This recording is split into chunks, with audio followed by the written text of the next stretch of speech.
एक पंडित जी रामायण कथा सुना रहे थे।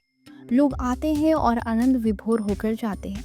पंडित जी का नियम था कि रोज कथा शुरू करने से पहले आइए हनुमंत जी विराजिए कहकर हनुमान जी का आवाहन करते थे। फिर 1 घंटा प्रवचन करते थे। वकील साहब हर रोज कथा सुनने आते थे। वकील साहब के भक्ति भाव पर एक दिन तर्कशीलता हावी हो गई। उन्हें लगा कि महाराज रोज आइए हनुमंत जी विराजिए कहते हैं, तो क्या हनुमान जी सच में आते होंगे? अतः वकील साहब ने पंडित जी से पूछ ही डाला, महाराज जी, आप रामायण की कथा बहुत अच्छी करते हैं, हमें बड़ा रस आता है, परंतु आप जो गद्दी प्रतिदिन हनुमान जी को देते हैं उस पर क्या हनुमान जी सच में विराजते हैं? पंडित जी ने कहा, हाँ, यह मेरा व्यक्तिगत विश्वास है कि राम कथा हो रही है तो हनुमान जी अवश्य पधारते हैं। वकील ने कहा, महाराज जी, ऐसे बात नहीं बनेगी। हनुमान जी यहाँ आते हैं, इसका कोई सबूत तो दीजिए। आपको साबित करके दिखाना चाहिए कि हनुमान जी आपकी कथा सुनने आते हैं। महाराज जी ने बहुत समझाया कि भैया, आस्था को किसी भी सबूत की कसौटी पर नहीं कसना चाहिए। यह तो भक्त और भगवान के बीच का प्रेम रस है, व्यक्तिगत श्रद्धा का विषय है। आप कहो तो मैं प्रवचन करना बंद कर दूं या आप कथा में आना छोड़ दो, लेकिन वकील नहीं माना।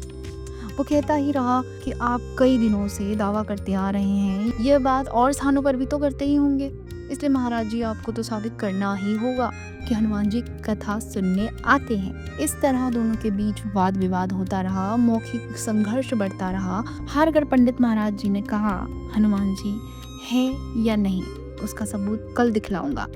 कल कथा शुरू हो तब प्रयोग करूंगा। जिस गद्दी पर मैं हनुमान जी को विराजित होने को कहता हूँ, आप उस गद्दी को आज अपने घर ले जाना। कल आप अपने साथ उस गद्दी को लेकर आना। फिर मैं कल गद्दी यहाँ रखूंगा। मैं कथा सुनाने से पहले हनुमान जी को बुलाऊंगा। फिर आप गद्दी ऊंची उठाना। यदि आपने गद्दी ऊंची कर दी तो समझना कि हनुमान जी नहीं है। वकील इस कसौटी के लिए तैयार हो गया।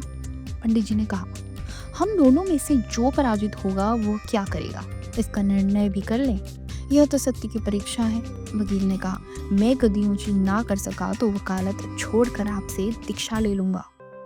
लेकिन आप पराजित हो गए तो क्या करोगे?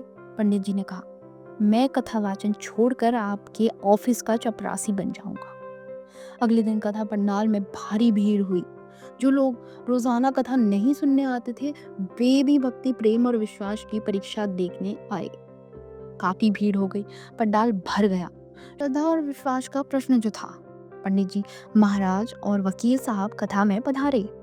गद्दी रखी गई। पंडित जी ने सजल नेत्रों से मंगलाचरण किया और फिर बोले, आइए हनुमंत जी विराजिए।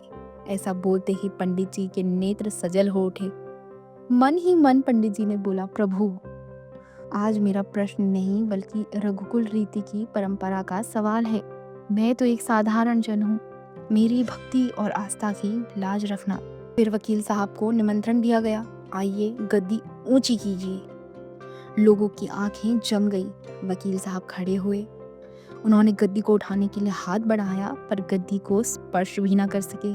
जो भी कारण रहा, उन्होंने 3 बार हाथ बढ़ाया, किंतु तीनों बार ही असफल रहे। पंडित जी देख रहे थे। गद्दी को पकड़ना तो दूर, वकील साहब गद्दी को छू भी ना सके। तीनों बार वकील साहब पसीने से तरबतर हो गए। वकील साहब पंडित जी महाराज के चरणों में गिर पड़े और बोले, महाराज, गद्दी उठाना तो दूर, मुझे मालूम नहीं कि क्यों मेरा हाथ भी गद्दी तक नहीं पहुंच पा रहा है, अतः मैं अपनी हार स्वीकार करता हूँ। कहते हैं कि श्रद्धा और भक्ति के साथ की गई आराधना में बहुत शक्ति होती है। मानो तो देव, नहीं तो पत्थर। प्रभु की मूर्ति तो पाषाण की ही होती है, लेकिन भक्त के भाव से उसमें प्राण प्रतिष्ठा होती है तो प्रभु विराजते हैं। श्री राम जी की जय। हे नाथ, हे मेरे नाथ, आप कृपा के सागर हैं। कहानी कैसी लगी आप हमें कमेंट्स में जरूर बताएं। जय श्री राम।